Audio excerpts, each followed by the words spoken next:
is we've forgotten stuff, and you look back, it's like, okay, that we were drawing back then. And it's like you fast forward, and it's like a lot of these principles got taken away by, okay, how good is the work? How good is the match? How good was that match? And you don't even care about the build these days. It's like, so it's like, and I just see it's like this frustrates me to no end on these shows, is that I see a lot of these guys embracing the phoniness of professional wrestling and ignoring the professionalism of professional wrestling, and it's like when you wear a suit, you are advertising our business.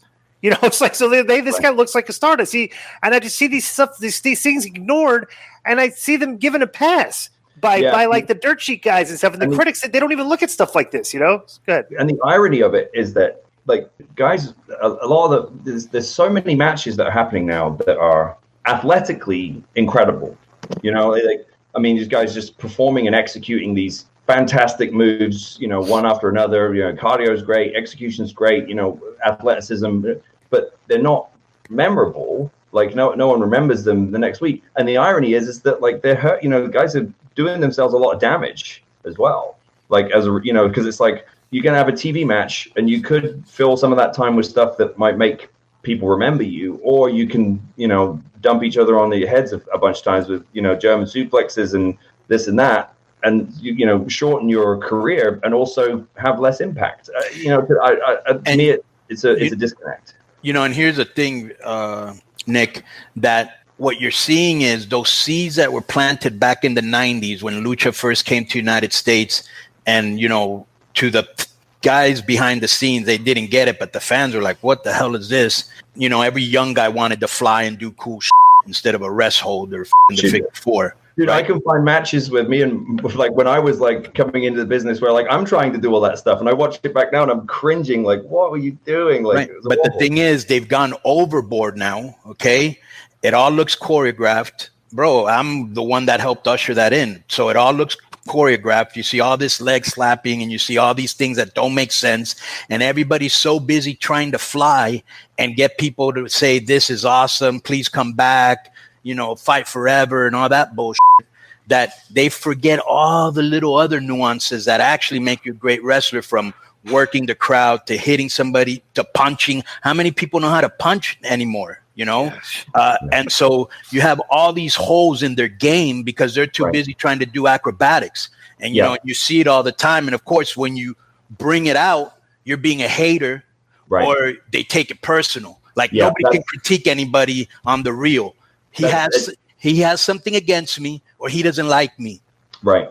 Yeah. It's difficult because the criteria has totally changed. And, you're right. And I think the journalism has a lot to play in that as well, in that, like, guarantee off the back of this interview, there'll be a bunch of clickbait headlines where it says, Nick Aldis shoots on AEW, like, shoots on AEW style of wrestling, and they'll pick one quote where it says, this, it doesn't make sense. Like, it's just simply to inflame, like, the diehard sort of fans. Look, I won a lot of those fans over by my, by working with Cody and the Bucks and being involved in All In and that association, and with Marty and everything else. So it's like, it was really interesting to me to watch the dynamic shift from in how I was received by those fans. And I'm well aware of the fact that at one point I was not on their favorites list, Let me ask you a question, Nick. Very important question here. So what would you call, or how would you kind of describe, without, general terms, their fan base? Because what I feel, it's almost like a mixture of a lot of fans that were turned off by the WWE product. Like, WWE made their own competition by pissing them off for so many years with all the bullshit they pulled, okay? And then there almost seems to be and I don't even know if this is a correct word, but almost like a nerd culture, cosplay, anime kind of, fan base kind of, you know what I'm saying? Like, how would you describe that, their fan base? I think I would probably say that they are a concentrated version of the overall kind of culture of wrestling fans in 2020.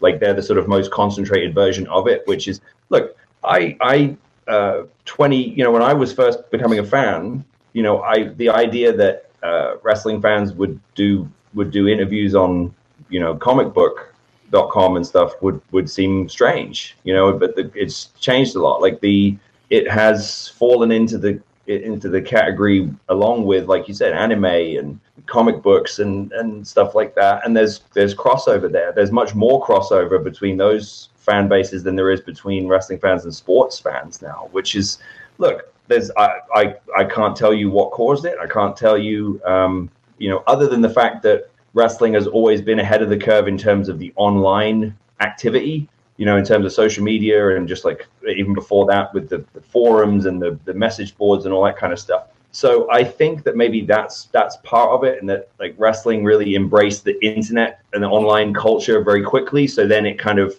germinated, with the others. And there's no, look, I'm not necessarily saying it's good or bad. Like, no, and neither am I. Neither am I. I don't say it in a negative connotation. Bro, I figured it out just now with this conversation. I figured it out, bro. Back in the '80s, I played Dungeons and Dragons. Okay, right. I went to Dungeons and Dragons conventions.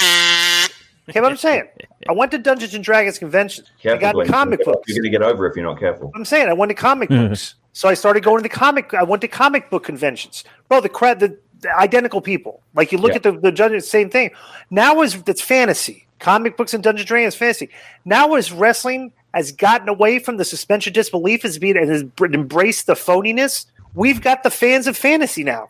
Yeah. Fantasy fans that like that like the comic books, that like the Dungeons and Dragons, like professional wrestling, by not adhering to the principles that like make it real anymore, have embraced fans of phony stuff, and this is what you get at these shows, and this is the fan base. Yeah, I think I agree with that. I think like because obviously wrestling for me has always provided some form of escapism. Like that's a big part of the success of the product in general. In very basic terms, the viewer lives vicariously through, one of the characters in this fight. But see, to me, I fell in love with wrestling, and particularly the idea of being a wrestler around the age of like 14, 15, because it made me think of like sports movie, like Rocky and, things like that, where it was like, wow, this is a way to like play out a sports movie in real time. You know what I mean? Like this struggle, like the heel, the champion, the guy going for it all, but you can determine the outcome, right? Like that was the escapism for me, and maybe it's different now. I also think, Nick, that